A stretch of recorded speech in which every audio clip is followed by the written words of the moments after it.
الرحمن علم القرآن خلق الإنسان علمه البيان الشمس والقمر بحسبان والنجم والشجر يسجدان۔ تیسرا جز ہم سٹارٹ کرتے ہیں۔ یہ وہی 33 جو رکوع چل رہا تھا ہمارا، اس کا ہی کنٹینیوشن ہے۔ رسول جو ایک کے بعد دوسرے آتے رہے، ان میں اللہ نے بعض کو بعض پر فضیلت دی۔ کچھ وہ ہیں جن سے اللہ نے بات چیت کی اور بعض کے درجات کسی دوسری حیثیت سے بلند کیے۔ عیسیٰ علیہ السلام واضح دلائل کے ساتھ آئے اور ہم نے حضرت جبریل علیہ السلام کے ذریعے ان کی مدد فرمائی۔ یعنی عیسیٰ علیہ السلام کی مدد فرشتے نے کی، تو پھر عیسیٰ علیہ السلام خدا نہیں ہو سکتے، الہ نہیں ہو سکتے۔ جس کی مدد کی جائے وہ الہ کیسے ہو سکتا ہے؟ اگر اللہ چاہتا تو جو ان کے بعد لوگ آئے وہ اپنے پاس کھلی نشانیاں آنے کے بعد آپس میں نہ لڑتے، لیکن لوگوں نے راہ حق سے اختلاف کیا، کوئی ماننے والا بن گیا اور کوئی کافر ہو گیا۔ رکوع نمبر 34 ہے، آیت نمبر 254 سے لے کے 257 تک۔ اس میں آیت الکرسی اور اللہ کی راہ میں انفاق کا حکم دیا گیا ہے، اس کے بارے میں ہے۔ ایمان والو، اللہ کے دیے ہوئے میں سے اس دن کے آنے سے پہلے اس کی راہ میں خرچ کر لو، جس دن نہ خرید و فروخت ہوگی، نہ کوئی دوستی کام آئے گی اور نہ کوئی سفارش چلے گی۔ اس کے بعد آیت الکرسی آتی ہے، جس کا خلاصہ یہ ہے کہ اللہ کے سوا کوئی معبود نہیں، وہ ہمیشہ ہمیشہ کے لیے زندہ ہے، وہ ساری کائنات کو سنبھالنے والا ہے، اسے نہ اونگ آتی ہے اور نہ نیند آتی ہے، ساری کائنات کا مالک وہی ہے، اس کی اجازت کے بغیر اس کے سامنے سفارش کرنے کی کسی کی ہمت نہیں، ماضی اور مستقبل کا وہ جاننے والا ہے، اس کے علم کا احاطہ کرنا کسی کے لیے ممکن نہیں سوائے اس کے جو وہ خود چاہے۔ اس کی حکومت زمین و آسمان پر چھائی ہوئی ہے اور ان کی حفاظت اسے تھکاتی نہیں۔ وہ زمین اور آسمان کی حفاظت کرتا ہے، لیکن اس کی حفاظت اللہ کو نہیں تھکاتی۔ وہ بہت بلند اور بہت بڑا ہے۔ آیت الکرسی ہمیشہ پڑھا کرے، اپنے اذکار میں اس کو شامل کریں، صبح شام کے اذکار، اور ویسے بھی ہر نماز کے بعد آیت الکرسی پڑھا کریں، کیونکہ حدیثیں بھی آتی ہیں اس کے بارے میں، تو اس کی ڈیٹیل چاہے تو آپ حدیثوں میں جا کے دیکھ سکتے ہیں کہ آیت الکرسی کی کیا فضیلت ہے۔ یہ پروٹیکشن کے لیے ہوتی ہے، انشاءاللہ اللہ کا اذن ہو تو۔ یاد رکھو، اب حقیقت کھل چکی ہے، حق اور باطل میں تمیز ہو چکی ہے کہ کیا صحیح ہے کیا غلط ہے۔ جس نے رب کا سہارا لیا اور رب کے سوا دوسروں کی عبادت سے انکار کیا، اس کے بھروسے کو کبھی ٹھیس نہیں لگے گی، کیونکہ وہ اللہ پہ بھروسہ کرتا ہے۔ اللہ ایمان والوں کا دوست ہے، ان کو تاریکیوں سے یعنی اندھیروں سے نکال کر روشنی میں لاتا ہے۔ کافروں کے دوست شیاطین ہیں جو انہیں روشنی سے نکال کر اندھیروں میں ڈھکیلتے ہیں۔ یہ لوگ جہنمی ہیں جو ہمیشہ ہمیشہ اس میں رہنے والے ہیں۔ رکوع نمبر 35 ہے، آیت نمبر 258 سے لے کے 260 تک، جس میں اللہ کے قدرت کے 3 مشاہدات بتائے گئے ہیں، 3 observations، اور تینوں آبزرویشن میں آپ نے آبزرو کرنا ہے کہ اس میں کیا بات بتائی گئی۔ اس میں یہ بات بتائی گئی ہے کہ زندگی اور موت صرف اللہ کے ہاتھ میں ہے۔ پہلا قصہ ہے نمرود کے بارے میں۔ نمرود بادشاہ نے حضرت ابراہیم علیہ السلام سے رب کے بارے میں بحث کی۔ وہ کہنے لگا کیا تم مجھے رب نہیں مانتے تو پھر تمہارا رب ہے کون؟ حضرت ابراہیم علیہ السلام نے فرمایا میرا رب وہ ہے جو زندہ کرتا ہے اور موت دیتا ہے۔ تو پھر نمرود کہنے لگا میں بھی تو زندہ کرتا ہوں اور میں بھی مارتا ہوں۔ بادشاہ نے 2 آدمیوں کو بلایا، ایک کو مار ڈالا اور ایک کو چھوڑ دیا، کہنے لگا دیکھو میں نے بھی مار دیا اور میں نے بھی زندگی دی اور موت دی۔ ابراہیم علیہ السلام سمجھ گئے کہ یہ نادان ہے، اس کو یہ اگزامپل سمجھ میں نہیں آئے گی۔ انہوں نے بحث نہیں کی یہ دلیل لے کے، بلکہ دوسری دلیل پیش کی۔ یہ ہوتا ہے بحث کرنے کا، ڈیبیٹ کا طریقہ۔ بیسٹ ڈیبیٹ ابراہیم علیہ السلام سے ہم سیکھتے ہیں۔ انہوں نے دوسری دلیل پیش کی۔ ابراہیم علیہ السلام نے فرمایا میرا رب وہ ہے جو سورج کو مشرق سے طلوع کرتا ہے، سن رائز کہاں سے ہوتا ہے؟ مشرق سے، اور مغرب میں غروب کرتا ہے۔ سن سیٹ کہاں ہوتا ہے؟ مغرب میں۔ تجھے اگر خدائی کا دعویٰ ہے، تجھے لگتا ہے کہ تو رب ہے، تو ایک کام کر دے، تو مغرب سے اس کو طلوع کر دے، وہ کر کے دکھا دے، یعنی سن رائز تو مغرب سے کر دے، سورج کو تو مغرب سے نکال کے دکھا دے۔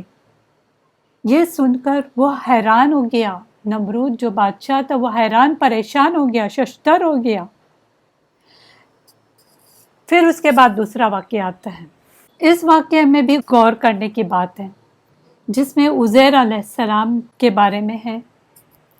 جو اس کی تفسیر آتی ہے اس میں بہت سارے مفسرین نے کہا کہ یہ عزیر علیہ السلام کے قصے کے بارے میں ہے۔ عزیر علیہ السلام جا رہے تھے کہیں، راستے میں انہوں نے دیکھا کہ ایک بستی اجڑی پڑی ہوئی ہے، بالکل ویران ہے، تو حیران ہوئے اور کہا کہ اس کے رہنے والے دوبارہ کیسے زندہ ہوگے۔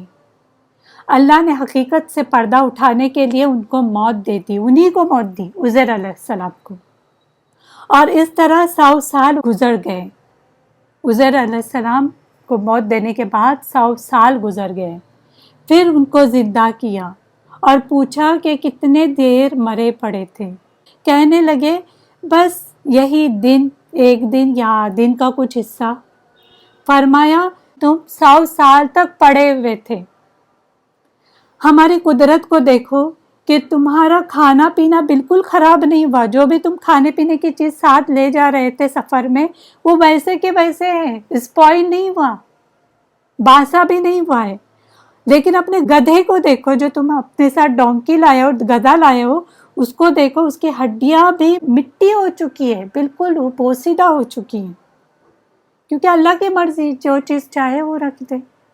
اب دیکھو ہم کس طرح تمہارے گدھے کی ہڈیوں کو اکٹھا کر کے اس پر گوشت چڑھا کے دکھاتے ہیں۔ تو اللہ نے اس گدھے کو گوشت چڑھا کے دکھایا کہ دیکھو میں کس طرح زندہ کرتا ہوں۔ تم نے پوچھا تھا نا ان مردوں کو کس طرح زندہ کرو گے، تو تمہارے لیے عملی نمونہ پیش کیا جا رہا ہے۔ تیسرا جو مشاہدہ ہے، جو واقعہ ہے، وہ یہ ہے کہ یہ واقعہ بھی یاد کرو جب حضرت ابراہیم علیہ السلام نے عرض کیا اے میرے رب مجھے دکھا تو مردوں کو کیسے زندہ فرمائے گا، یعنی مجھے یقین تو ہے لیکن میں آنکھوں سے دیکھنا چاہتا ہوں۔ ایک ہوتا ہے علم الیقین، دوسرا ہوتا ہے عین الیقین، اور تیسرا ہوتا ہے حق الیقین۔ تو علم تو تھا کہ زندہ ہوتے ہیں، مردہ زندہ ہوتے ہیں، یہ کیا ہو گیا؟ علم تھا ان کو، علم الیقین۔ عین الیقین جب ہم آنکھوں سے دیکھتے ہیں تو وہ ہوتا ہے عین الیقین، آنکھ سے دیکھنے کے بعد یقین۔ حق الیقین بالکل اس کو محسوس کرنا، تو یہ ہوتا ہے حق الیقین۔ تو عین الیقین کے لیے ابراہیم علیہ السلام نے کہا کہ مجھے یقین تو ہے لیکن میں دیکھنا چاہتا ہوں اپنے آنکھوں سے کہ تو اس کو کس طرح زندہ کرتا ہے۔ تو اللہ نے فرمایا اے ابراہیم کیا تمہارا ایمان نہیں کہ میں مردوں کو زندہ کرتا ہوں؟ انہوں نے عرض کیا ایمان تو ہے مگر آنکھوں سے دیکھنا چاہتا ہوں تاکہ دل کو اطمینان ہو جائے، یعنی عین الیقین ہو جائے مجھے۔ فرمایا گیا 4 پرندے لے لو، انہیں مانوس کرو، پھر ان کو ذبح کر کے ان کے ٹکڑے الگ الگ پہاڑوں پر رکھ دو اور ان کو بلاؤ، پھر دیکھو کس طرح تمہارے پاس دوڑتے ہوئے آئیں گے۔ یعنی یہ جو پرندے ہیں ان کے ٹکڑے ٹکڑے کر کے الگ الگ پہاڑوں پہ رکھا گیا، ان کو پھر بلایا گیا تو وہ دوڑتے ہوئے آئے۔ تو اس کا مطلب کیا ہے؟ یہ تینوں قصوں میں اگر دیکھا جائے تو آبزرویشن جو تینوں مشاہدات ہے اس میں یہ ہے کہ اللہ کے ہی ہاتھ میں زندگی اور موت ہے۔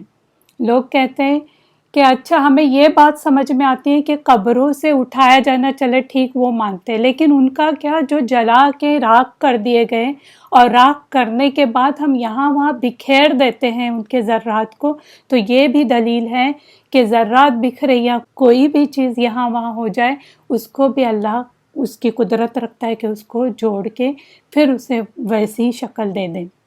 اسی طرح یہ بھی کوئی کہہ سکتا ہے کہ اس کا کیا جو جانور کھا لیتا ہے، سپوز کسی جانور نے کسی انسان کو کھا لیا، اب کیا ہوگا؟ وہ جو انسان ہے اس کا جو پارٹ ہے وہ اس جانور کے باڈی کا ایک حصہ بن جائے گا۔ اب اس کو بھی اللہ الگ الگ کر دے گا کیونکہ ڈی این اے بھی الگ ہوتا ہے نا، تو وہ بھی پارٹ الگ کر کے اس کو اپنی شکل میں بنا دے گا۔ تو اللہ ہر چیز پہ قدرت رکھتا ہے۔ یاد رکھو اللہ تعالیٰ غالب اور حکمت والا ہے۔ پھر رکوع نمبر 36 آیہ نمبر 261 سے لے کے 266 تک، اس میں بتایا گیا ہے کہ راہ حق میں خرچ کرنے کی 3 مثالیں، یعنی کوئی بھی جو خرچ کرتا ہے، صدقات کرتا ہے، خیرات کرتا ہے، اس کی 3 الگ الگ طرح کی مثالیں۔ ایک تو ہوتا ہے احسان جتانے کے لیے کوئی خرچ کرتا ہے اور ساتھ ساتھ تکلیف کسی کو دینے یا اپنے فائدے کے لیے اس سے کوئی فائدہ حاصل کرنا ہے تو وہ خرچ کرتا ہے۔ تو اس کی پہلی مثال دی گئی ہے احسان جتانے والے یا تکلیف دینے والے یا اپنے لیے ان سے فائدہ حاصل کرنے کے لیے کچھ دینے والے۔ اس کے بعد آگے فرمایا گیا، مال و دولت کو اللہ کے راستے میں خرچ کرنے والے جان لیں کہ اللہ کے راہ میں خرچ کرنے کی مثال ایسی ہے جیسے ایک دانہ بویا جائے اور اس سے 7 بالیاں نکلیں اور ہر بال میں 100 دانے ہوں، یعنی ایک بال ہوگا اس کے اندر 100 دانے، یعنی ٹوٹل کتنے؟ 700 دانے۔ پھر اگر اس کا اخلاص زیادہ ہوگا تو ثواب اس سے کہیں زیادہ ملے گا، یعنی 700 سے بھی زیادہ اس کو ثواب مل سکتا ہے۔ اس کی نیتوں پہ ڈیپینڈ کرتا ہے کہ وہ کس اخلاص سے دے رہا ہے، کیونکہ اللہ کے خزانوں میں کوئی کمی نہیں۔ لیکن یاد رکھو اللہ کے راستے میں وہی خرچ کرنے والے اللہ کے پاس پورا پورا اجر پائیں گے جو خرچ کرنے کے بعد احسان نہیں جتاتے، کسی کو دکھ نہیں دیتے، تکلیف نہیں دیتے یا کسی سے فائدہ حاصل کرنے کے لیے نہیں دیتے۔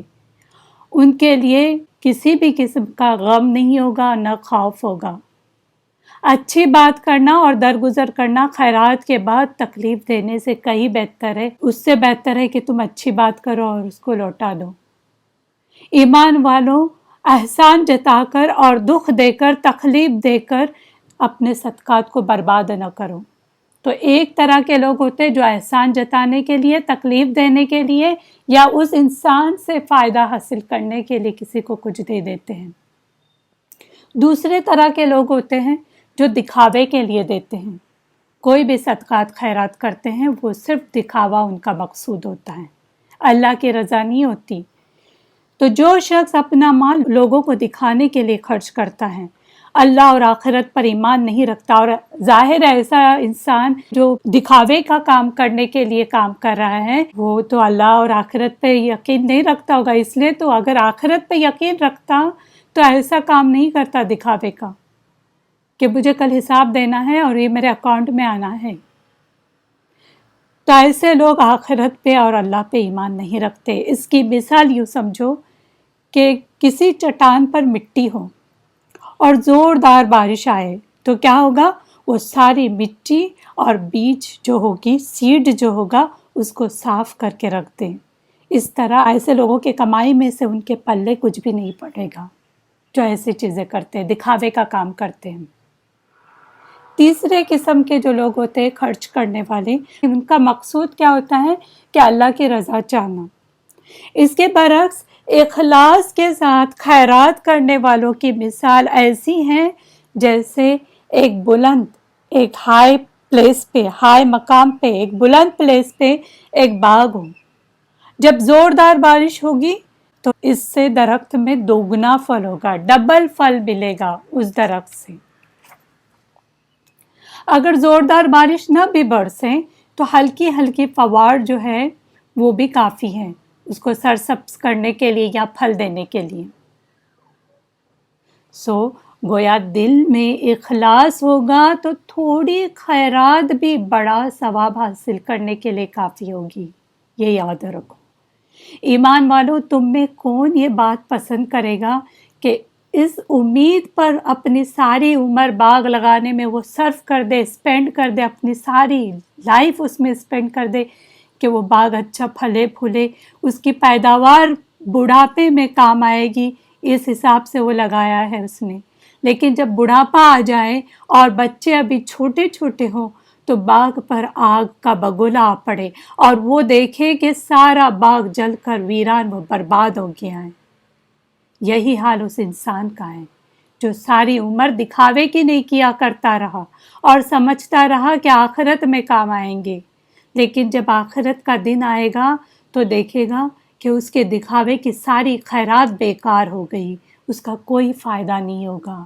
تو دکھاوے کا کام نہ کریں، جو بھی کرے خالص نیتوں سے اللہ کی رضا کے لیے کریں۔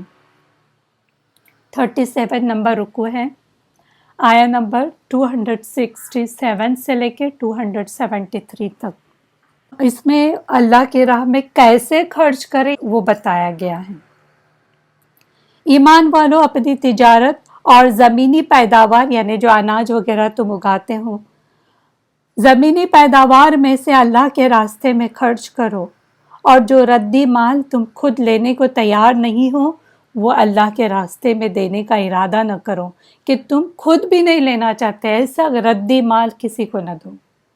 شیطان تمہیں اللہ کے راستے میں خرچ کرتے وقت غریبی سے ڈراتا ہے کہ تم دے دو گے تو غریب بن جاؤ گے، مفلسی آ جائے گی، اور پھر بے حیائی کے کاموں میں خرچ کرنے کی ترغیب دیتا ہے کہ یہی خرچ تم ایسے کاموں میں کرو جہاں پر بے حیائی چل رہی ہے، اس کے لیے انکریج کرتا ہے، جبکہ اللہ تعالیٰ گناہ معاف کرنے اور زیادہ دینے کا وعدہ فرماتا ہے۔ اس کے خزانوں میں کوئی کمی نہیں، اور حقیقی نفع و نقصان کی سمجھ اس کی بہت بڑی عنایت ہے کہ جس کو سمجھ میں آئے کہ حقیقی نفع و نقصان کیا ہے، یہاں خرچ کرنا صحیح نفع کا سودا ہے یا نقصان کا سودا ہے، اسے جو سمجھ میں آئے وہ اللہ کی بڑی عنایت ہے۔ جسے یہ نصیب ہوئی اس نے بڑی خیر پا لی۔ یاد رکھو، تم جو کچھ خرچ کرو گے یا نظر مانو گے وہ اللہ کے علم سے باہر نہیں۔ موقع کی مناسبت جس طرح چاہو اللہ کی راہ میں خرچ کرو، چاہے لوگوں کے سامنے دو یا چاہے چھپا کر دو۔ کبھی کبھی ممکن نہیں ہوتا کہ چھپا کے دینا، تو کسی کے بھی سامنے دے رہے ہو، اللہ کو پتہ ہے تمہاری نیت کیا تھی، اور کبھی کبھی ظاہر کر کے دینا اس وقت بیٹر ہوتا ہے جب ہم ہمارے لوگوں کو انکریج کر رہے ہوتے ہیں کہ تم بھی دے دو، تو اس وقت الٹا دینا سبھی کے سامنے اچھا ہوتا ہے۔ تو نیتوں پہ ہیں کہ تم سامنے دو چاہے چھپا کے دو، کیونکہ اصل چیز نیت کی درستوں کی اور خالص عمل ہے۔ تمہارا اخلاص کتنا ہے، نیت کیا ہے۔ پھر آگے فرمایا، پیغمبر کا کام صرف راہ دکھانا ہے، راستہ دکھانا، سیدھا راستہ۔ لوگ ہدایت قبول کر لیں تو ان کا اپنا فائدہ ہے، اگر کفر کی روش اختیار کرے یا کفر کی روش نہ چھوڑے تو پھر پیغمبر کے کوئی ذمہ نہیں۔ اللہ کے راستے میں خرچ کرنا تمہارے اپنے فائدے کے لیے ہے، تمہارا اپنا فائدہ ہے اس کے اندر۔ اللہ کی خوشنودی میں خرچ کرو گے تو پورا پورا اجر پاؤ گے۔ اللہ کے بندو، اپنے مال ان غریب تنگ دست پر خرچ کرو جو اللہ کے راستے میں روک لیے گئے، اور جو مانگنے کے لیے کسی کے پیچھے نہیں پڑتے، بار بار کسی کے پیچھے جا کے نہیں مانگتے۔ ناواقف ان کو دیکھنے کے بعد سمجھتے ہیں کہ یہ تو مالدار لوگ ہیں، وہ سمجھ میں نہیں آتا ان کو، مگر ان کے چہرے دیکھ کر تم پہچان سکتے ہو کہ یہ مسکین لوگ ہیں، تو ان کو بھی دیا کرو۔ رکوع نمبر 38 ہے، اس میں سود حرام ہے اس کے بارے میں ہے، اور مقروض جو ہے یعنی قرض لینے والا اس کے ساتھ نرمی کرو، اس کے بارے میں بتایا گیا ہے۔ دن رات کھلے چھپے خرچ کرنے والے اللہ کے ہاں بڑے اجر کے مستحق ہیں، مگر سودی کاروبار کرنے والے اللہ تعالیٰ کے گرفت سے نہ بچ سکیں گے۔ روز آخرت ان کی حالت ایسی ہوگی جیسے جن نے لپٹ کر ان کو دیوانہ بنا دیا ہو۔ آپ نے کبھی مرغی کے جو روگ والے شخص ہوتے ہیں ان کو دیکھا ہوگا کہ کس طرح وہ حرکت کرتے ہیں، اس طرح ان کی حرکتیں ہوگی، اس سے پہچان لیا جائے گا کہ یہ سودی انسان تھا، سود کا کاروبار کرنے والا، کیونکہ یہ ظالم سود کو تجارت بتاتے تھے، یہ کہتے تھے یہ سود نہیں بلکہ یہ ہمارا بزنس ہے، حالانکہ سود حرام ہے اور تجارت حلال ہے۔ یاد رکھو جو سود لینے سے باز نہ آیا اس سے اللہ خود نپٹے گا۔ اللہ سود کو مٹا دیتا ہے اور صدقات کو بڑھا دیتا ہے۔ ویسے بھی سود لینے دینے والے آپ دیکھے ہوں گے کہ ہمیشہ روتے دھوتے رہتے ہیں، زندگی میں بھی خوش نہیں رہتے کیونکہ حرام کام کر رہے ہوتے ہیں۔ ایمان والے، نیک عمل کرنے والے، نماز ادا کرنے والے، زکوٰۃ دینے والے خوف اور غم سے آزاد ہوں گے۔ ایمان والوں، اگر سود کی کچھ رقم کسی کے ذمہ باقی ہے ابھی تو اسے چھوڑ دو۔ اگر تم نے سود خوری نہ چھوڑی تو خبردار اللہ اور رسول سے جنگ کرنے کے لیے تیار ہو جاؤ۔ یہی ایک آیت ہمارے لیے کافی ہے جس میں بتایا گیا ہے کہ اللہ اور رسول سے جنگ کا اعلان ہے۔ اس میں جو سودی کاروبار کرتے وہ کان کھول کے سن لے کہ وہ اللہ اور رسول کے ساتھ جنگ کرنے کے لیے تیار ہو جائیں۔ اگر تم توبہ کر لو تو اپنے اصل رقم وصول کرنے کا تمہیں حق حاصل ہے۔ اگر مقروض یعنی قرض لینے والا تم سے مہلت مانگے تو اسے مہلت دے دو، اور اگر وہ بالکل ادائیگی کے قابل نہ ہو تو اسے معاف کرنا بہتر ہے، کہ وہ دے ہی نہیں سکتا، اتنا غریب ہے کہ اس سے وہ نہیں ہو سکتا کہ وہ واپس کر دے، تو اسے معاف کر دو۔ ڈرو اس دن سے جس دن اپنے رب کے حضور تم کو پیش ہونا ہے، جہاں ہر کیے کا پورا پورا بدلہ لیا جائے گا جو بھی تم کر رہے ہو۔ رکو نمبر 39 ہے، آیا نمبر 282 سے لے کے 283 تک۔ 282 آیا ہے وہ قرآن کی سب سے بڑی آیت ہے، اس کو آیت الدین کہتے ہیں۔ اس میں یہ دونوں آیتوں میں لین دین کے بارے میں بتایا گیا ہے اور قرض کے جو احکام ہیں اس کے بارے میں ہے۔ مسلمانوں، جب کسی مقررہ مدت تک آپس میں ادھار کا معاملہ کرنے لگو یعنی قرض کا معاملہ کرنے لگو تو لکھ لیا کرو۔ یہی مشکل ہے کہ ہم لکھتے نہیں ہیں اور پھر اس کے بعد جھگڑے فساد ہونے شروع ہوتے ہیں، قتل و غارت تک بات آ جاتی ہے۔ اس لیے اللہ کے حکم کو مانو، قرض لینے اور دینے والے اس پہ اتفاق کرے اور لکھا کرے کتنا قرض لیا ہے، کتنا قرض دیا ہے۔ اس کا فائدہ تمہیں کو ہوگا کہ اختلاف نہیں ہوگا، لڑائی جھگڑے نہیں ہوں گے، اور اگر تم مر گئے تو تمہارے وارث پھر تمہاری ڈائری سے دیکھیں گے کہ تمہارا کتنا قرض باقی ہے، کس سے لینا ہے یا کس کو دینا ہے، تو ان کے لیے بھی آسانی ہو جائے گی۔ جو بھی اللہ نے حکم دیے ہیں اس پہ عمل کرو، اس میں تمہارا ہی فائدہ ہے۔ ہر طرح کے لین دین کے لیے گواہ کر لیا کرو، اس پہ گواہ بھی رکھا کرو۔ اگر کوئی قرض لینے والا نابالغ ہے، میچورڈ نہیں ہے، بے سمجھ ہے یا کمزور ہے اور معذور ہو یا خود نہیں لکھا سکتا، یا تو اس کو لکھنے ہی نہیں آتا یا اتنا کمزور ہے کہ لکھنے کی طاقت بھی نہیں رکھتا، جیسے ضعیف وغیرہ ہوتے ہیں، تو اس کی طرف سے اس کا سرپرست وکیل بن جائے۔ لکھنے والا عدل اور انصاف کے ساتھ اپنا فرض انجام دے، یہ نہیں ہو کہ لکھنے والا کچھ کمی زیادہ کر دے اس کے اندر لکھنے میں۔ اور گواہی کو چھپانا سخت گناہ ہے۔ گواہوں کو گواہی دینے سے ہرگز انکار نہیں کرنا چاہیے۔ اگر کوئی گواہی دینے بلائے تو گواہی دیا کرو۔ لکھنے والے کو اور گواہ کو کوئی فریق نقصان نہ پہنچائے کہ کوئی گواہ کو پکڑ کے لائے، اب تو نے یہ جو گواہی ہے وہ اس کو بدل کے بولنا ہے، یہ بھی نہیں کرے، اور لکھنے والے کو بھی کوئی ایسی دھمکی نہ دے کہ تم نے ایسا لکھا ہے لیکن اس کو چینج کر دو، تو یہ بھی نہیں کرنا ہے۔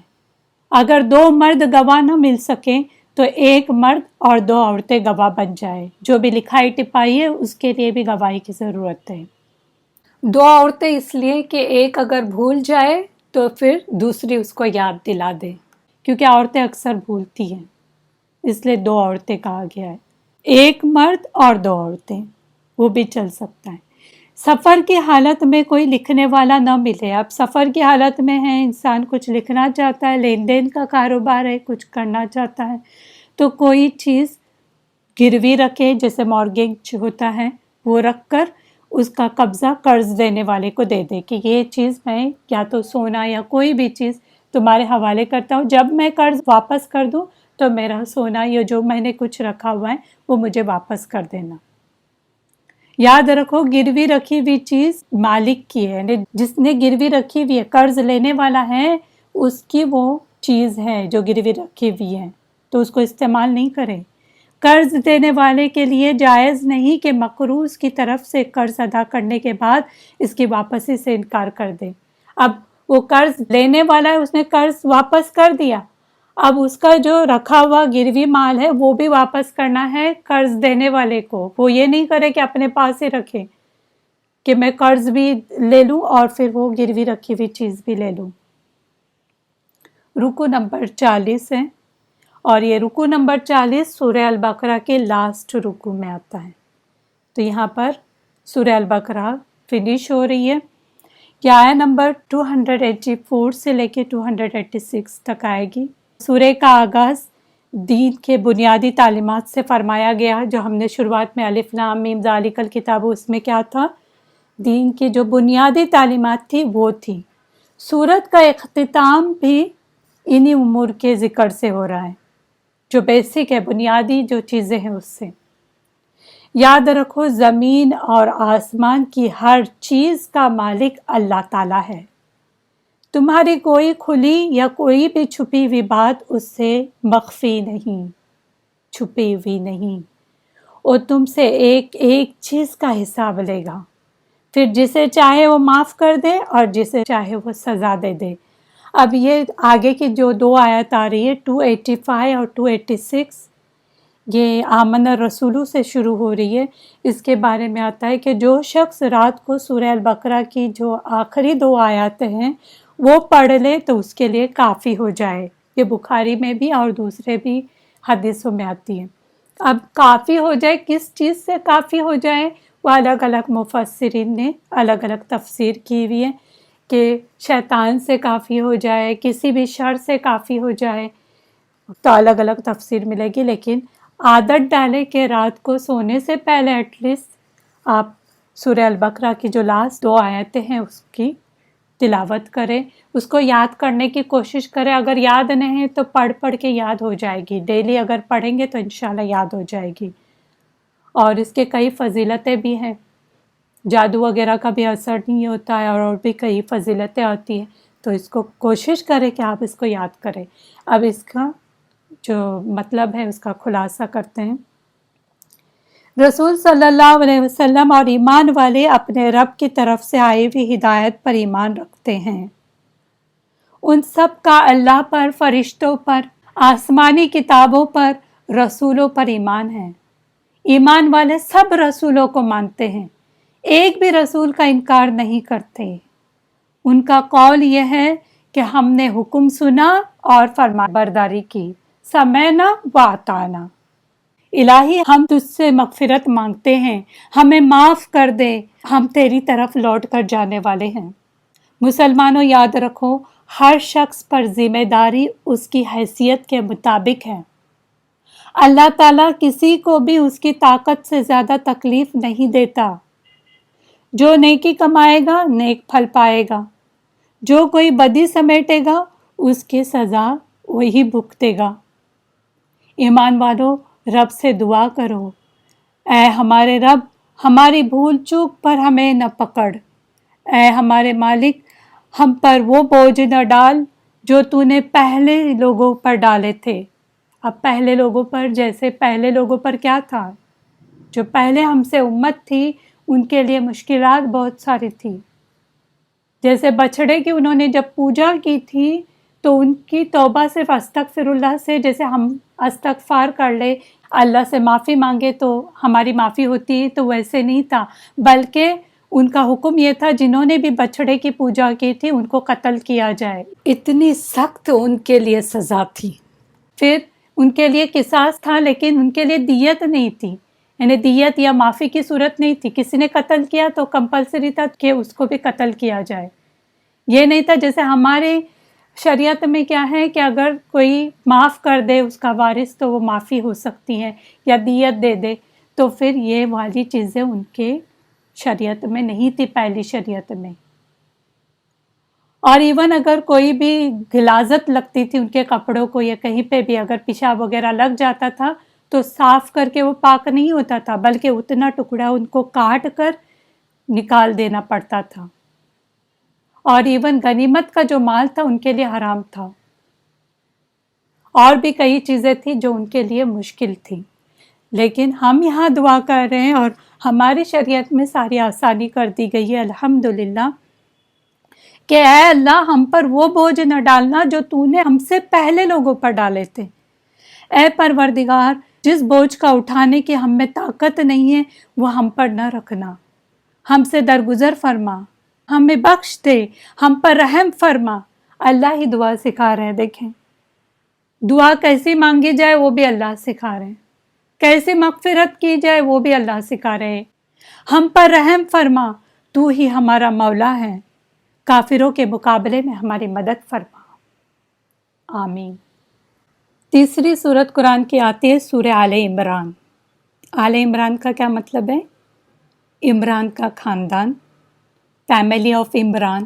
یہاں پر آپ دیکھیں گے کہ عیسیٰ علیہ السلام کے بارے میں ذکر ہے، اور نسب جو ہوتی ہیں وہ مرد کی طرف سے چلتی ہیں، چونکہ عیسیٰ علیہ السلام کے باپ نہیں تھے، اس لیے ان کی والدہ مریم علیہ السلام عمران کے خاندان سے تھی، اسی لیے سورہ آل عمران یعنی آل عمران کے نام سے اللہ نے عیسیٰ علیہ السلام کو منسوب بھی ان کی والدہ مریم علیہ السلام کی طرف کیا ہے، کیونکہ مریم علیہ السلام عمران کے خاندان سے تھی۔ اس میں 20 رکوع آتے ہیں اور 200 آیات ہیں۔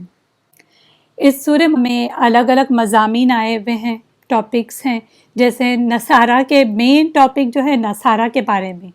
اب دیکھیں ہم نے سورہ الفاتحہ میں کس طرح پڑھے تھے کہ ہمیں مغضوب اور ضالین میں نہ شامل کر۔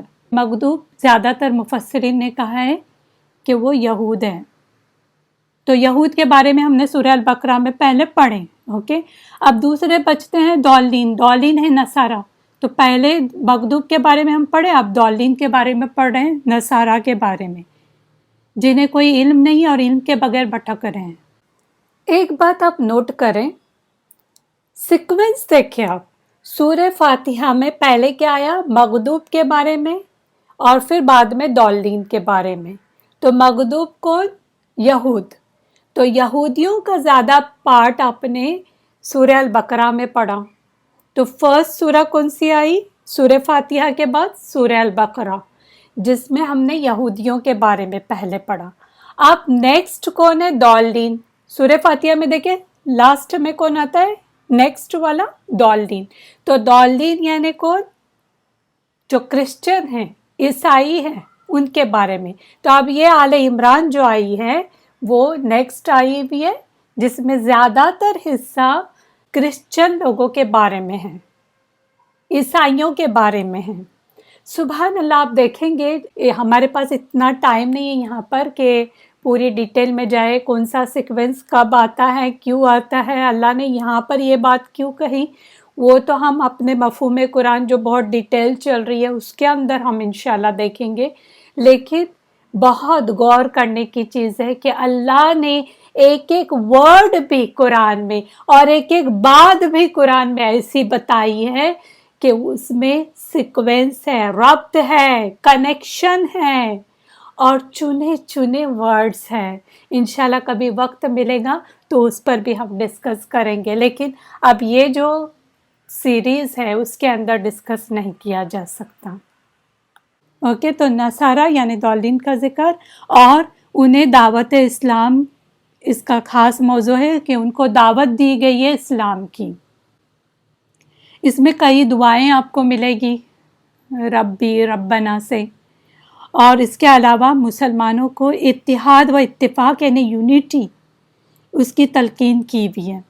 پھر غزوہ احد کے کچھ چند واقعات ملیں گے، اور اللہ کے راستے میں شہادت کا جو درجہ ہے اس کا بھی بیان ہے۔ تو اب شروع کرتے ہیں۔ رکوع نمبر 1 ہے، آیا نمبر 1 سے 9 تک۔ اس میں محکمات و متشابہات جو آیات ہیں اس کے بارے میں، اور اہل ایمان کی اس کے بارے میں روش کیا ہوتی ہے وہ بتایا گیا ہے۔ زندہ اور ساری کائنات کا بندوبست کرنے والا رب جس کے سوا کوئی عبادت کے لائق نہیں، اسی نے قرآن مجید اتارا ہے، اسی نے تورات و انجیل بھی نازل کی تھی۔ یہ وہی رب ہے جس نے پہلے تورات اور انجیل نازل کی تھی، اور اب قرآن اتارنے والا بھی وہی رب ہے۔ قرآن کے نزول سے پہلے یہ کتابیں انسانیت کی رہنمائی تھی کہ ان کو ہدایت ان کتابوں سے ملتی تھی قرآن سے پہلے۔ اب قرآن چونکہ آ چکا ہے، اس کے منکر اللہ تعالیٰ کے عذاب سے نہ بچ سکیں گے۔ جو بھی قرآن کا انکار کرے گا وہ عذاب میں مبتلا ہوگا۔ زمین و آسمان کی کوئی چیز اس سے مخفی نہیں، چھپی ہوئی نہیں۔ ماں کے پیٹ میں خوبصورت شکلیں بنانے والا بھی وہی ہے۔ آگے بتایا گیا ہے کہ کلام اللہ جو ہے، اللہ کا کلام، اس میں 2 قسم کے احکام آتے ہیں۔ پہلے احکام جو ہیں وہ صاف صاف اور کھلے احکام ہیں، محکم احکام ہیں۔ دوسرے جو احکام آتے ہیں وہ انسان سمجھ نہیں سکتا، ایسے کچھ احکام ہیں جسے متشابہات کہتے ہیں۔ جن کے دلوں میں ٹیڑھ ہوتی ہے نا، وہ متشابہات آیات کے پیچھے پڑ جاتے ہیں۔ کیوں؟ کیونکہ فتنہ تلاش کرنے کے لیے اور اپنے منمانی مطلب نکالنے کے لیے۔ لیکن جو اہل ایمان ہیں وہ کھلے اور صاف احکام پر عمل کرتے ہیں، اور جو حقیقتیں ان کی عقل میں نہیں آتی، انہیں سمجھ نہیں آتی، کیا مطلب ہے الف لام میم کا، کیا مطلب ہے حامیم کا، اللہ کا ہاتھ کیسا ہے، یہ ساری چیزیں انہیں سمجھ نہیں آتی، ان کو اسی طرح مانتے ہیں جیسے قرآن مجید میں ان کا ذکر ہے۔ وہ اللہ سے دعا کرتے ہیں کہ اے اللہ، ہمیں ہدایت دینے کے بعد ہمارے دلوں میں ٹیڑھ پیدا نہ کر، کجی پیدا نہ کر۔ وہ کہتے ہیں اے ہمارے رب، آخرت کے معاملات یا متشابہات جو آیات ہیں ہماری عقل میں آئے یا نہ آئے، لیکن اس میں شک نہیں، اور تو ایک دن سب کو اپنے حضور جمع کرنے والا ہے، یہ تیرا وعدہ ہے۔ آخرت کے چند مسائل جو ہیں، جو بھی مسائل ہیں، کس طرح ہوں گے، کیا ہوں گے، یہ ہمیں سمجھ میں نہیں آتا، لیکن ہم اس کو ایسے ہی مانتے ہیں جیسے تو نے بتایا، اور ہمیں یقین ہے کہ ہم سب کو تیرے حضور پیش ہونا ہے آخرت میں، یہ تیرا وعدہ ہے، اور یقیناً تیرا وعدہ کبھی خلاف نہیں ہو سکتا۔ رکوع نمبر 2 ہے، آیا نمبر 10 سے لے کے 20 تک، 10 to 20 آیت تک۔ اس میں بتایا گیا ہے کہ اللہ کے نزدیک دین ہی صرف اسلام ہے، یعنی دین فقط اسلام ہے، اور کفر کا انجام جو ہے وہ خطرناک ہے۔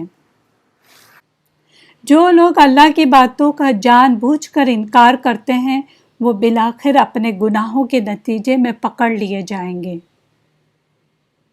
فرعون پکڑا گیا، اس سے پہلے کہ بد کردار بھی بچ نہ سکے۔ ان کے مال اور ان کی اولادیں ان کو اللہ کے عذاب سے نہیں بچا سکیں۔ آپ کافروں کو بتا دیں کہ تم دنیا میں آخر مغلوب ہوں گے اور آخرت میں جہنم کا ایندھن بنو گے۔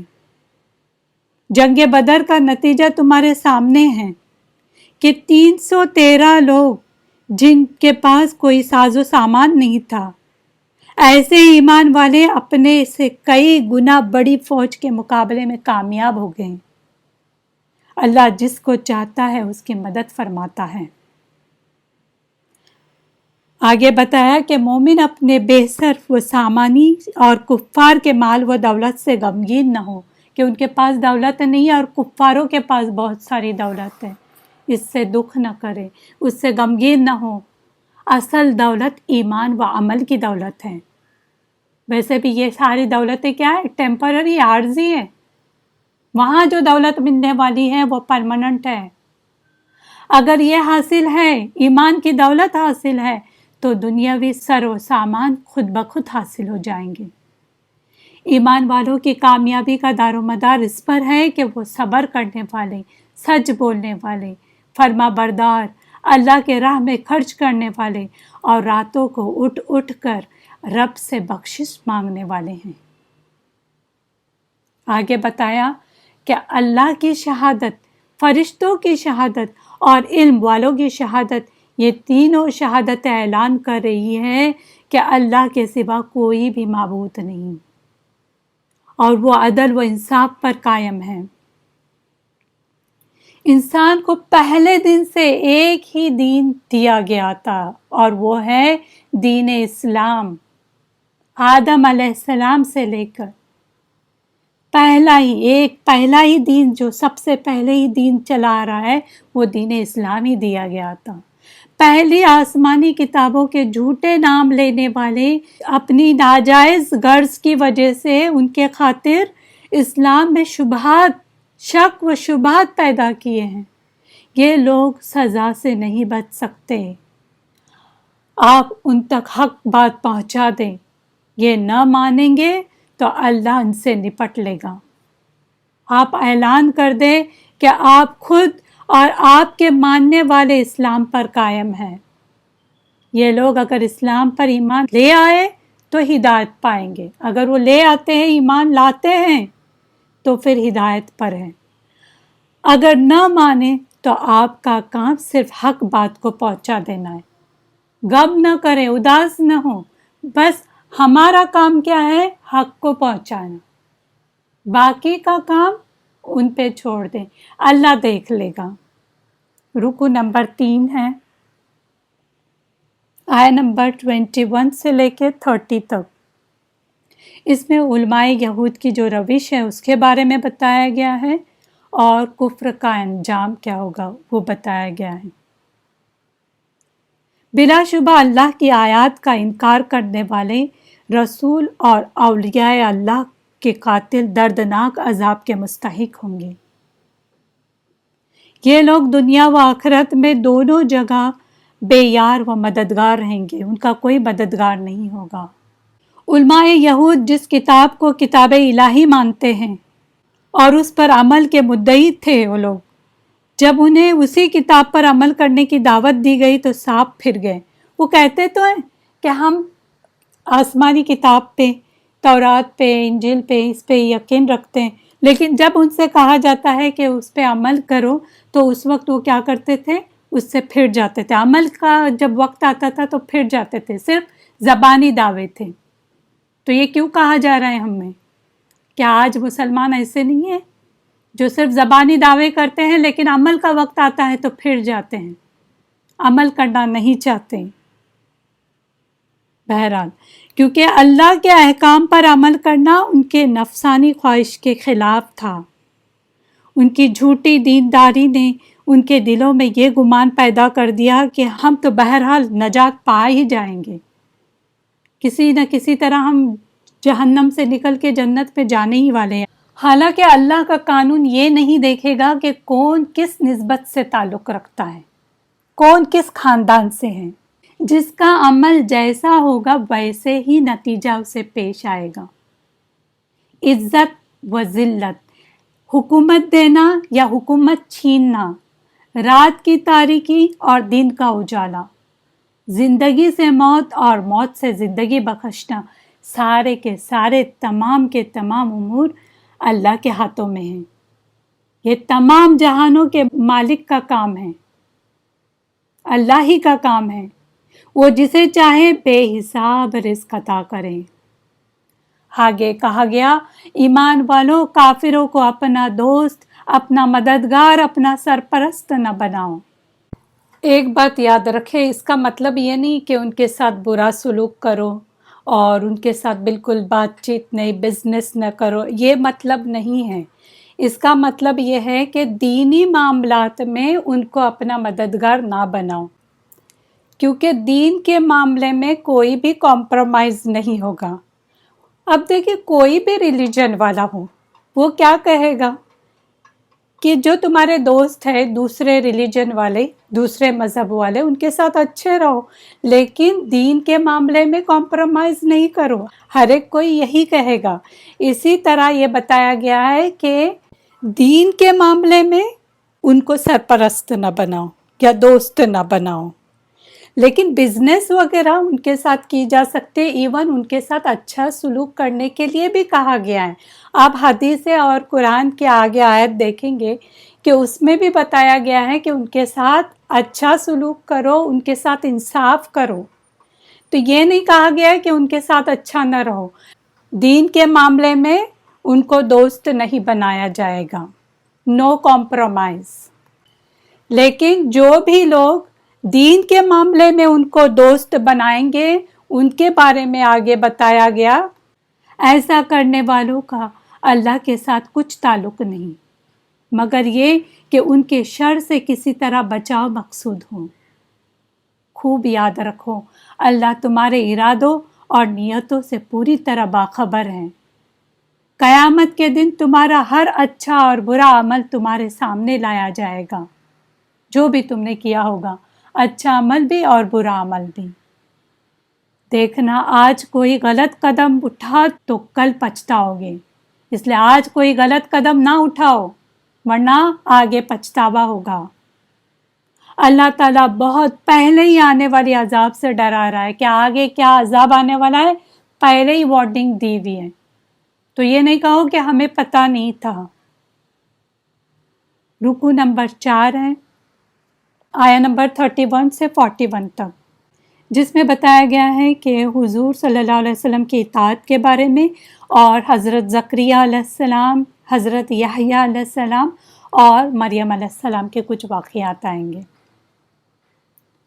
اللہ تعالیٰ نے رسول صلی اللہ علیہ وسلم سے فرمایا، اعلان کر دیجئے، اگر تم اللہ کی محبت اور اپنی گناہوں کی بخشش چاہتے ہو تو میری پیروی کرو، اللہ اور رسول کی پیروی کرو۔ اللہ نافرمانوں کو پسند نہیں کرتا، جو پیروی نہیں کرے، فرما بردار نہ ہو، اللہ ان کو بھی پسند نہیں کرتا۔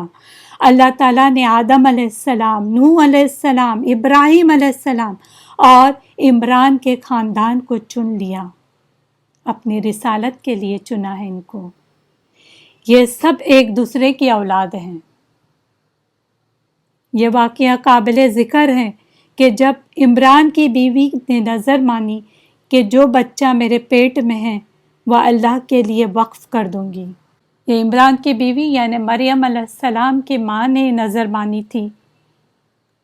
انہیں لگا تھا کہ پیٹ میں جو بچہ ہے وہ بیٹا ہوگا، تو انہوں نے کہا کہ یہ جو بھی بچہ ہوگا میں اللہ کے لیے وقف کر دوں گی۔ لیکن جب بچی پیدا ہوئی تو وہ حیران اور پریشان ہوئی کہ بچی یعنی بیٹی جو ہوتی ہے وہ ایک لڑکے کی طرح کیسے ہو سکتی ہے۔ انہوں نے اس بچے کا نام مریم رکھا، اس کے لیے اللہ کی پناہ چاہی۔ اللہ تعالیٰ نے اسے بڑی ہی اچھی قبولیت کے ساتھ قبول فرمایا۔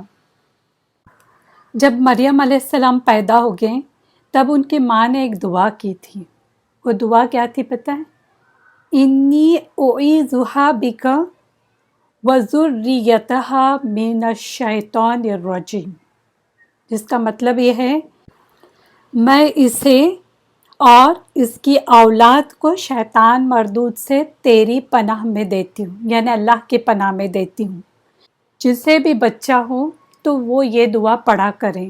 اب یہاں پر دیکھیں اعیذھا انہوں نے کہا، ہا لڑکی کے لیے آتا ہے، اگر کس کو بیٹا ہو جائے تو اعیذھو کہیں، انی اعیذھو بک وذریتھہ، تو اس طرح کہا جا سکتا ہے، وذریتھہ بیٹے کے لیے اور وذریتھا بیٹی کے لیے، من الشیطان الرجیم، یعنی اللہ کی پناہ میں اسے بھی اور اس کی فیوچر میں جو اولادیں ہونے والی ہیں اس کو بھی اللہ کی پناہ میں دیتی ہوں، یعنی فیوچر کی بھی فکر۔ بہرحال، اور زکریا علیہ السلام کو مریم علیہ السلام کا نگران یا کفیل بنایا۔ جب زکریا علیہ السلام اس کے پاس حجرے میں یعنی کمرے میں جاتے، وہاں مریم علیہ السلام عبادت میں مصروف ہوتی، بہت بیزی رہتی تھی، عبادت کرتی تھی۔ وہ ان کے پاس بغیر موسم کے پھل پاتے، یعنی اگر سردی کے موسم کے کچھ پھل ہوتے نا جو گرمی میں نہیں ملتے تو وہ پھل وہاں دیکھتے، یا گرمی کے موسم میں جو پھل ہوتے تھے وہ سردیوں کے موسم میں ملتے نہیں ہیں، یعنی جو بے موسمی جو پھل تھے وہ کبھی کبھی وہاں پاتے اور پوچھتے مریم کو کہ یہ چیزیں تمہیں کہاں سے مل گئی، انہوں نے تو نہیں دیا تھا وہ سارے جو چیزیں تھیں وہ۔ تو مریم علیہ السلام کہتی کہ اللہ کے پاس سے، کہ اللہ کے پاس سے مجھے رزق ملتا ہے، اللہ جسے چاہتا ہے بغیر حساب کے رزق دیتا ہے۔ زکریا علیہ السلام نے اپنے رب سے اپنے لیے بیٹے کی دعا کی، ان کو کوئی اولاد نہیں تھی، تو جب انہوں نے دیکھا کہ اللہ اگر بے موسمی پھل عطا کر سکتا ہے، میرا بھی بے موسم سیزن چل رہا ہے، یعنی وہ بوڑھے تھے، ان کی بیوی بھی بوڑھی تھی، بے موسم تھے نا، تو انہوں نے دعا کی۔ اللہ تعالیٰ نے زکریا علیہ السلام کی پکار سن لی، دعا سن لی اور خوشخبری دی، تیرے بڑھاپے اور تیری بیوی کے بانجھ کے باوجود تجھے بیٹا ملے گا جس کا نام یحییٰ ہوگا۔ اللہ نے خود نام بھی رکھ دیا یحییٰ، تو یہ بھی نام بہت پیارا ہے۔ کبھی کوئی رکھ دے اپنے بچے کا نام، ہمارے بس چلے تو ہم ہمارے بیٹوں کا نام یحییٰ رکھیں، لیکن کبھی کبھی ہمارے بس کی بات نہیں ہوتی، ہمیں رکھنے نہیں، خاص طور سے ماؤں کو رکھنے نہیں دیتے، تو یہ اگر کوئی چانس دے تو یحییٰ نام رکھے۔ اللہ نے خود یہ نام رکھا یحییٰ۔ وہ پیغمبر اور نہایت نیک ہوگا، پیغمبر بھی ہوگا اور نیک بھی ہوگا۔ رکو نمبر 5 ہے، آیہ نمبر 42 سے لے کے 54 تک۔ اس میں مریم علیہ السلام کنواری ہونے کے باوجود ان کے بطن سے، جو پیٹ سے مسیح علیہ السلام کی پیدائش ہوئی، اس کے بارے میں آیا ہے۔ فرشتوں نے کہا، اے مریم، اللہ تعالیٰ نے دنیا بھر کی عورتوں کے مقابلے میں تجھے چن لیا ہے، تجھے پاک باز بنایا ہے، تجھے خوشخبری ہو کہ تو شوہر کے بغیر عیسیٰ علیہ السلام کی ماں بننے والی ہے، یعنی ان کے شوہر نہیں تھے، کنواری تھی اور وہ ماں بننے والی ہیں۔ عیسیٰ علیہ السلام دنیا اور آخرت میں عزت والے ہوں گے، وہ تیری گود میں بھی اور بڑے ہو کر بھی یکساں بات کریں گے، یعنی جیسے بڑے بات کرتے ویسے کھٹولے میں بھی، یعنی جو کریڈل ہوتا ہے، ماں کی گود ہوتی ہے، چھوٹا بچہ ہوتا ہے جو بات نہیں کر سکتا، وہ ویسے بھی اس ایج میں بھی بات کریں گے جیسے بڑے کرتے ہیں۔ مریم علیہ السلام کہنے لگی، میں پاک دامن ہوں اور میرا کوئی شوہر بھی نہیں، میرے ہاں بچہ کیسے ہو سکتا ہے؟ فرشتوں نے کہا، اسی طرح اللہ جو چاہے پیدا کرتا ہے، جب وہ کبھی کسی کام کو کرنا چاہتا ہے تو صرف یہ کہتا ہے کن، ہو جا، تو وہ ہو جاتا ہے۔ آگے کہا کہ وہ جو عیسیٰ علیہ السلام ہے وہ انہیں کتاب و حکمت اور تورات و انجیل سکھائیں گے لوگوں کو۔ چنانچہ بیٹا پیدا ہوا، وہ بنی اسرائیل کی طرف رسول بن کر آیا۔ عیسیٰ علیہ السلام کو اللہ نے بہت سارے معجزات عطا کیے۔ عیسیٰ علیہ السلام پرندے کی شکل کی طرح مٹی کا پرندہ بناتے اور پھر اس میں پھونک مارتے تو وہ اللہ کے حکم سے اڑنے لگتا۔ یہ جو معجزات ملے تھے وہ عیسیٰ علیہ السلام کو وہ اللہ کے اذن سے ہو رہے تھے، ان کا اپنا کمال نہیں تھا، کیونکہ ہر نبی کو کچھ نہ کچھ معجزات دیے گئے۔ تو عیسیٰ علیہ السلام مٹی کے پرندے پہ پھونک مارتے تو وہ مٹی کا پرندہ جو تھا وہ زندہ ہو جاتا اور اڑنے لگتا، اور اللہ کے اذن سے پیدائشی اندھے جو ہوتے تھے ان کو بینائی آ جاتی۔ یہ بھی معجزہ عیسیٰ علیہ السلام کو دیا گیا تھا کہ وہ ہاتھ پھیرتے تو وہ بینائی چلی آتی، وہ اندھا انسان دیکھنے لگتا، اور کوڑی یعنی لیپر پرسن جو لیپرسی ہوتی ہے وہ بھی تندرست ہو جاتا، وہ بھی شفایاب ہو جاتا اللہ کے اذن سے۔ ان کو یہ بھی معجزہ دیا گیا۔ اتنا ہی نہیں بلکہ مردوں کو زندہ بھی کر کے دکھاتے، یہ بھی اللہ کے اذن سے تھا۔ اور جو کچھ لوگ اپنے گھروں میں ذخیرہ کرتے، یعنی کوئی چیز جیسے کبٹ میں شیلف میں رکھی ہوئی ہے وہ ذخیرہ کر کے رکھتے، یا کوئی پیسہ تجوری میں رکھا ہوا ہے وہ بتا دیتے تھے عیسیٰ علیہ السلام کہ تم نے یہ چیز رکھی ہوئی، اتنا اتنا رکھا ہوا ہے، وہ تک بتا دیتے تھے۔ یہ بھی ایک معجزہ اللہ نے ان کو عطا کیا تھا۔ وہ تورات کی تصدیق کرنے والے بن کر آئے۔ انہوں نے لوگوں سے فرمایا کہ اللہ سے ڈرو اور میرا کہا مانو، مگر لوگوں نے انکار کر دیا۔ آپ نے لوگوں کو اللہ کے دین کی مدد کے لیے پکارا، تو اسی طرح ہر نبی نے پکارا کہ میرے مددگار بنو۔ آج علماء بھی مدد کے لیے پکارتے ہیں، آج دین کا کام کرنے والے دین کے کام کے لیے لوگوں کو پکارتے ہیں، لیکن چند لوگ آگے آ جاتے ہیں۔ بہرحال عیسیٰ علیہ السلام نے دین کی مدد کے لیے لوگوں کو پکارا، تو چند سچے انسانوں نے ان کی دعوت کو قبول کیا۔ چنے لوگ ہوتے ہیں، یہ لوگ چنے ہوئے بندے ہوتے ہیں، لیکن اللہ کے یہاں ان کا بڑا مقام ہوتا ہے۔ بھلے ہی وہ چھوٹی چیز کر رہے ہو، چھوٹی سے چھوٹی جو محنت ہوتی ہے نا، اس کو بھی اللہ بیکار نہیں ڈالے گا۔ پتہ نہیں چھوٹی سے ہماری محنت ہوتی ہے، محنت بھی نہیں، کچھ محنت بھی نہیں کر سکتے، چھوٹی سا ایک کام ہوتا ہے اور پتہ نہیں اس سے کئی لوگوں کو فائدے ہو جاتے ہیں۔ کسی بھی چیز کو چھوٹا نہیں سمجھیں۔ بہرحال پھر ایسا ہوا کہ یہودیوں نے عیسیٰ علیہ السلام کے خلاف سازشیں کی، ان کو قتل کرنے کا پلان بنایا، جبکہ اللہ کی تدبیر سب سے بہتر اور بلند تھی۔ اس کے ڈیٹیل آگے آئے گی، اس لیے اس کی ڈیٹیل ہم یہاں نہیں پڑھیں گے، جو آیا ہے اسی کو ہم ٹچ کریں گے۔ رکو نمبر 6 ہے، آیت نمبر 55 سے لے کے 63 نمبر آیت تک، جس میں بتایا گیا ہے حضرت مسیح یعنی حضرت عیسیٰ علیہ السلام کی پیدائش جو ہے وہ حضرت آدم علیہ السلام کی طرح ہی ہے، اور اہل کتاب کو دعوت مباہلہ کیا گیا ہے، یعنی دعوت دی گئی ہے مباہلے کی۔ وہ کیا ہے ہم آگے پڑھیں گے۔ یاد تو کرو جب اللہ رب العزت نے فرمایا، اے عیسیٰ میں تجھے پورا لینے والا ہوں، پورا کے پورا لینے والا ہوں، اور تجھے اپنی جانب اٹھانے والا ہوں، اوپر اٹھانے والا ہوں، اور تجھے کافروں سے پاک کرنے والا ہوں۔ جب یہ تدبیر کر رہے تھے تب اللہ نے ان کو اوپر اٹھا لیا۔ اور جو لوگ تمہاری پیروی کریں گے، یعنی وحدانیت، اللہ کی وحدانیت کو مانیں گے، اسلام کو قبول کریں گے، ان کو کافروں پر قیامت تک فوقیت دوں گا، غالب رکھوں گا۔ پھر تم سب میرے پاس لوٹ کر آؤ گے، تو جن باتوں میں تم اختلاف کر رہے ہو اس دن تم سب کا فیصلہ کر دوں گا۔ رہے کافر تو وہ عذاب کے مستحق ہوں گے، اور ایمان والے پورا پورا اجر پائیں گے۔ عیسیٰ علیہ السلام کی مثال ایسے ہی ہے جیسے آدم علیہ السلام کی، کیونکہ آدم علیہ السلام کو مٹی سے پیدا کیا گیا، پھر اللہ نے کیا کہا، کن ہو جا، صرف کن کہنے کی دری تھی کہ وہ ہو گیا، اور جیسا کچھ اللہ کا ارادہ تھا اسی کے مطابق فوراً وہ ہو گئے۔ یہ واقعات ہیں۔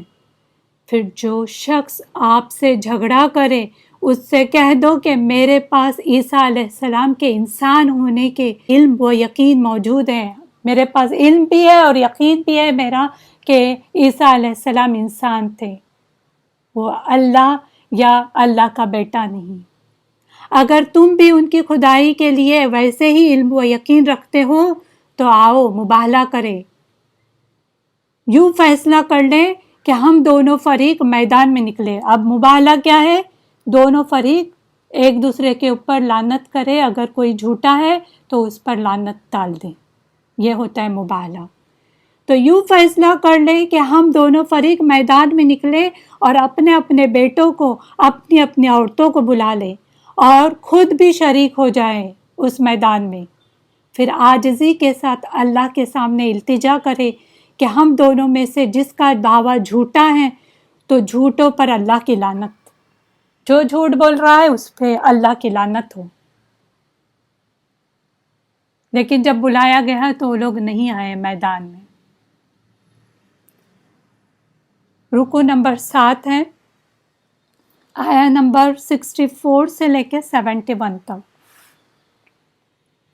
دعوت مباہلہ کے بعد مشترک تبلیغ یعنی کامن تبلیغ توحید، جو مشترک تبلیغ توحید کی دعوت ہے وہ دی گئی ہے، یعنی کامن ہم میں اور تم میں جو ہے وہ چیز بتائی گئی ہے۔ اہل کتاب سے کہا گیا کہ آؤ ان 3 باتوں پر اتفاق کر لیں جو ہمارے اور تمہارے درمیان مشترک ہے، کامن ہے، تم میں بھی ہے ہم میں بھی ہے۔ سب سے پہلے اللہ کے سوا کوئی عبادت کے مستحق نہیں۔ دوسری چیز، اللہ واحد کے ساتھ کسی اور کو شریک نہ کیا جائے، یہ ہم بھی کہتے ہیں اور تم بھی کہتے ہیں۔ پھر تیسری چیز، اللہ کو چھوڑ کر آپس میں ایک دوسرے کو رب نہ بنائیں، یہ ہم بھی مانتے ہیں اور تم بھی مانتے ہیں۔ یہی حضرت آدم علیہ السلام کا بھی طریقہ تھا۔ یہودیت اور نصرانیت بعد کی پیداوار ہے۔ آدم علیہ السلام کے زمانے میں کیا یہودیت اور نصرانیت تھی؟ ابراہیم علیہ السلام کے زمانے میں کیا یہودیت اور نصرانیت تھی؟ سب سے پہلے جو دین دیا گیا وہ دین اسلام ہی تھا۔ ابراہیم علیہ السلام یہودی یا نصرانی نہیں تھے۔ عیسائی کہتے ہیں کہ ابراہیم علیہ السلام عیسائی تھے، یہود کہتے ہیں کہ ابراہیم علیہ السلام یہود تھے۔ جو موسیٰ علیہ السلام تھے وہ بعد آئے نا، اور عیسیٰ علیہ السلام بھی بعد آئے، تو وہ یہودی یا نصرانی کیسے ہو سکتے ہیں؟ بلکہ ابراہیم علیہ السلام ایک رب کی عبادت کرنے والے سچے مسلمان تھے۔ ہمارے نبی صلی اللہ علیہ وسلم اور ان کے ساتھیوں کا طریقہ وہی ہے جو ابراہیم علیہ السلام کا طریقہ تھا۔ اہل کتاب کا ایک گروہ اہل حق کو گمراہ کرنا چاہتا ہے، ہم سب کو گمراہ کرنا چاہتا ہے، حالانکہ یہ گروہ وہ خود گمراہی میں مبتلا ہے۔ جو خود گمراہ ہو تو دوسروں کو بھی گمراہ کرنا چاہتا ہے، وہ کیا ہدایت دے گا؟ وہ بھی گمراہ ہے اور دوسروں کو بھی گمراہ کر رہا ہے، اور کچھ لوگ ان کے گمراہی میں چلے جا رہے ہیں، ان کی طرح چیزیں کرتے ہیں اور کہتے ہیں ہم اور وہ ایک ہیں۔ ہم اور وہ ایک نہیں ہو سکتے، ان کا عقیدہ الگ ہے، ہمارا عقیدہ الگ ہے، تو کیسے ایک ہو سکتے ہیں؟ رکو نمبر 8 ہے، آیا نمبر 72 سے لے کے 80 تک، جس میں یہود کا جو تعصب ہے وہ بتایا گیا ہے اور ان کے غلط رویے کے بارے میں بتایا گیا ہے۔ یہودی دراصل آپ صلی اللہ علیہ وسلم سے نسلی تعصب رکھتے تھے۔ وہ کیوں نہیں مانتے تھے آپ صلی اللہ علیہ وسلم کو؟ کیونکہ ان کا کہنا تھا کہ یہ اسماعیل علیہ السلام کی نسل سے ہیں تو ہم نہیں مانیں گے، یہ اسحاق علیہ السلام کی نسل سے کیوں نہیں آئے؟ تو نسلی تعصب تھا۔ اللہ تعالیٰ نے فرمایا کہ نبوت اللہ کے ہاتھ میں ہے، لیکن دیکھا جائے تو اسماعیل علیہ السلام ہو یا اسحاق علیہ السلام ہو، دونوں ہے تو ابراہیم علیہ السلام کی اولاد نا، تو تعصب کس بات کا؟ اسی لیے اللہ تعالیٰ نے فرمایا کہ نبوت اللہ کے ہاتھ میں ہے، جس کو چاہتا ہے نبوت سے نوازتا ہے۔ اہل کتاب مسلمانوں کو گمراہ کرنے کے لیے کئی طرح کے حربے اختیار کرنے لگتے ہیں۔ وہ کیا کرتے تھے پتہ ہے؟ جھوٹ موٹ کا کچھ دیر ایمان لے آتے، بولتے تھے کہ ہم ایمان لے آئے، ہم مسلمان ہو گئے، پھر دوسروں کو بدظن کرنے لگتے، یہ کہتے کہ اب ہم مرتد ہو گئے کیونکہ ہمیں سمجھ میں آ گیا کہ یہ دین سچا دین نہیں ہے، اس میں بہت ساری خرابیاں ہم کو نظر آئی، اس لیے ہم پھر گئے اس مذہب سے۔ فرمایا گیا یہ بے ایمان گروہ، ان سے ایمان لانے کی توقع کرنا فضول ہے، بیکار ہے۔ یہ لوگ کتاب الہی کی تلاوت کرتے وقت اپنی مرضی کی عبارتیں اس میں شامل کر لیتے ہیں تاکہ عوام جو لوگ ہیں، عوام جو ہے وہ سمجھے کہ یہ اللہ کی کتاب کا بیان ہے، مکس کر دیتے اور کہتے کہ یہ دیکھیں اللہ کی کتاب میں آیا۔ حالانکہ وہ اللہ کی کتاب کا بیان نہیں بلکہ ان کی اپنی گھڑی ہوئی باتیں ہوتی ہیں۔ یاد رکھو کسی کا یہ حق نہیں پہنچتا کہ وہ اپنے خود کے بنائے ہوئے حکموں پر لوگوں کو چلائے۔ اگر اللہ نے اپنے کسی بندے کو کتاب و نبوت عطا فرمائی ہے تو اس لیے عطا فرمائی ہے کہ احکام الہی کی طرف لوگوں کو دعوت دے، اس لیے نہیں کہ اپنی بندگی کرائے، اس کو رب بنائے۔